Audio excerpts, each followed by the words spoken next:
From our studios in New York, here are Stone Phillips and Jane Pauley. Good evening. What drives a child to kill another child? That's the heart-wrenching question being asked in a tiny New York village where a jury today began considering the case of a 14-year-old boy on trial for murder. His victim, a 4-year-old boy. There's no doubt the teenager did it. He confessed. But is he responsible? His attorneys say no. As Deborah Roberts explains, they came up with a controversial defense that attempted to trace the crime to something that happened before the killer was even born. 4-year-old Derek Roby's mom also used to think of Savona as a safe, sheltered town until one morning a year ago. She decided to let Derek walk by himself to a day camp just down at the end of this street. There's nothing unusual about that since everybody here knows everybody else. But Derek never made it.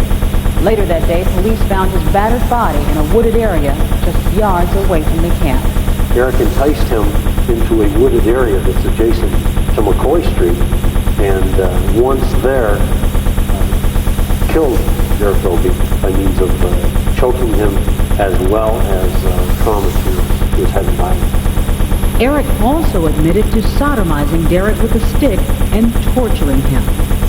So he knelt down by Derek, right in the right part area where he had hit him with his rocks all these times. He said 3. Hit him in the head with some blood there. He took the Kool-Aid, he did his hands like this. So he took the Kool-Aid, they poured it into those cuts. Those were his words, poured it into the cuts. I said, what forever did you do that for? I don't know, I just did. The horror of the crime was too much even for this veteran police officer. But some of Savona's residents who know Eric Smith were not as surprised. They say for years he's shown a pattern of bizarre behavior. They were both sleeping in the living room. My son took the recliner and Eric took the couch. And evidently my son fell asleep, but Eric didn't, because my son said he had woke up with a burning feeling, something hot. And when he totally woke up, Eric had a lit cigarette laying on his nose. He burned his face with a cigarette.